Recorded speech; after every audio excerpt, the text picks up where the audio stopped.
अल्हम्दुलिल्लाह वस्सलातु वस्सलामु अला रसूलिल्लाह अम्मा बअदु फ़अऊज़ु बिल्लाहि मिनश शैतानिर रजीम बिस्मिल्लाहिर रहमानिर रहीम फ़सल्लि लिरब्बिका वन्हर सदक़ल्लाहुल अज़ीम। सामिन निज़ाम नाज़रीन किराम अस्सलामु अलैकुम व रहमतुल्लाहि व बरकातुहू। अज़ीज़ान मुहतरम, एक मसला और है, कुर्बानी के जानवर का गोश्त हम कितने दिनों तक खा सकते हैं। आमतौर से ये बड़ा मशहूर मसला है और हर मोमिन, हर मुसलमान को ये बात मालूम है कि इसके लिए कोई दिन, कोई अय्याम मखसूस नहीं है।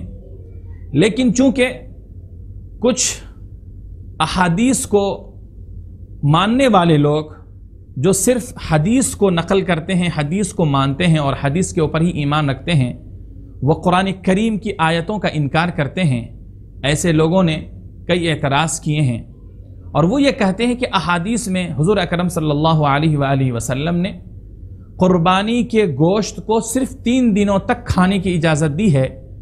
बाकी चौथे दिन, 5वें दिन, 3 दिन के बाद कुर्बानी के गोश्त को रखना और उसे इस्तेमाल में लाना, उसे खाना, नबी अलैहिस्सलातु वस्सलाम ने इसको नाजायज़ फरमाया है। जो लोग भी इस तरह की बात कहते हैं, क्या ये हकीकत है ऐसा, या इस बात की क्या अहमियत, क्या हकीकत है, आइए आज हम इंशाअल्लाह उसको जानने की कोशिश करते हैं। असल में जो लोग भी इस तरह की बातें कहते हैं, उन्होंने हज़रत आयशा सिद्दीक़ा रज़ी अल्लाहु अन्हा की उस हदीस को सही तरीके से नहीं पढ़ा है। हदीस के एक जुज़ को उन्होंने लिया और उसी जुज़ से ये गलतफहमी उनके अंदर पैदा हो गई कि नबी अलैहिस्सलातु वस्सलाम ने सिर्फ 3 दिन के लिए गोश्त खाने की इजाज़त दी है, बकिया दिनों के लिए इजाज़त नहीं दी है। हालांकि उस हदीस को अगर हम पढ़ें, तफसील के साथ पढ़ें, मुफस्सल हदीस अगर हम देखें, तो हमें यह बात मालूम होती है कि ऐसा कुछ भी नबी अलैहिस्सलातु वस्सलाम ने हमें हुक्म नहीं दिया है। वो हदीस ये है, हज़रत आयशा सिद्दीक़ा रज़ी अल्लाहु अन्हा बयान फरमाती हैं कि एक मरतबा देहात से कुछ लोग मदीने मुनव्वरा आ गए थे। बड़ी तादाद में देहात के लोग थे। अल्लाह के नबी अलैहिस्सलातु वस्सलाम ने उस साल ये ऐलान किया कि लोगों, 3 दिन तक के लिए गोश्त को, 3 दिनों का गोश्त अपने पास रख लो, बकिया गोश्त को तुम सदका कर दो। चुनांचे उस साल सहाबा किराम रिज़वानुल्लाहि ताला अलैहिम अजमाइन ने 3 दिनों की मिक़दार के गोश्त तो अपने पास रखा और बकिया जो गोश्त थे उसे तमाम सहाबा किराम ने तक़सीम कर दिया। जब वो तक़सीम हुआ तो देहात से आए हुए लोगों को भी वो गोश्त तक़सीम किया गया। अल्लाह के नबी अलैहिस्सलातु वस्सलाम के इस इरशाद को सहाबा किराम रिज़वानुल्लाहि ताला अलैहिम अजमाइन ने यह समझा कि नबी अलैहिस्सलातु वस्सलाम ने हमें हुक्म दिया है कि कुर्बानी का गोश्त 3 दिन तक ही खाया जा सकता है, 3 दिन से ज़्यादा नहीं खाया जा सकता है। चुनांचे आइंदा साल जब कुर्बानी का मौका आया तो सहाबा किराम रिज़वानुल्लाहि ताला अलैहिम अजमाइन ने हुज़ूर अकरम सल्लल्लाहु अलैहि वसल्लम से जाकर शिकायत की, ए अल्लाह के नबी अलैहिस्सलातु वस्सलाम, आपने 3 दिनों तक के लिए ही इजाज़त दी है। हालांकि पहले हम लोग गोश्त खाया करते थे और उस जानवर से बड़े फ़ायदा हासिल किया करते थे कि हम चर्बी पिघला कर रख लिया करते और उसके चमड़ों के मशकीज़ें हम लोग बना लिया करते थे, तो उस जानवर से हमें इतना सारा फ़ायदा हुआ करता था। तो नबी अलैहिस्सलातु वस्सलाम ने कहा कि अब क्या हो गया है, अब तुम उससे फ़ायदा क्यों नहीं उठाते हो।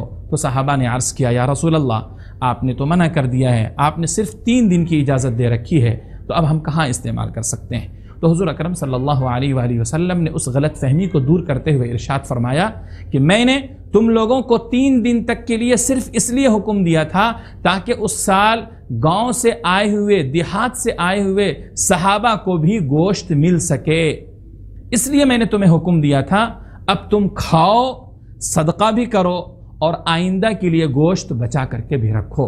अज़ीज़ान मुहतरम, इस हदीस से ये बात बिल्कुल साफ लफ्ज़ों में हमें मालूम हो जाती है कि कुर्बानी के गोश्त को नबी अलैहिस्सलातु वस्सलाम ने दिनों के साथ महदूद नहीं किया है, ख़ास नहीं किया है कि इतने दिनों तक ही खा सकते हैं। अल्लाह के नबी अलैहिस्सलातु वस्सलाम ने कहा ये दिन कुर्बानी के दिन खाने और इबादत के दिन हैं, चुनांचे इबादत करो और खाओ और पियो। लिहाजा इस हदीस से हमें यह बात मालूम हो गई कि कुर्बानी के दिनों के गोश्त को हम जब तक चाहें جتنے دنوں تک استعمال میں لانا چاہیں لا سکتے ہیں، لیکن ایسے موقع سے ایک پیغام ہمیں یہ بھی یاد رکھنا چاہیے کہ نبی علیہ الصلوۃ والسلام نے کہا کہ تم ذخیرہ بھی کرو لیکن ساتھ ساتھ قربانی کے گوشت کو صدقہ بھی کیا کرو، یعنی جس قربانی کے گوشت کو تم کھاتے ہو کھاؤ، لیکن ساتھ ساتھ اپنے پڑوس، اپنے گاؤں، اپنے محلے، اپنے سماج کے غریب لوگوں تک بھی صدقہ کر کے ان کو پہنچایا کرو، تاکہ وہ بھی اس کھانے پینے کے دنوں میں گوشت کھائیں اور وہ بھی تمہارے کھانے پینے کے دنوں میں شامل ہو سکیں۔ عزیزان محترم، یہ دو مسائل تھے جن کا آپ کے سامنے وضاحت کرنا میں نے مناسب سمجھا۔ اللہ سے دعا ہے اللہ تعالی ہمیں اور آپ کو ان مسائل کو خوب اچھی طرح سمجھ کر اس پر عمل کرنے کی توفیق عطا فرمائے۔ وآخر دعوانا ان الحمد للہ رب العالمین۔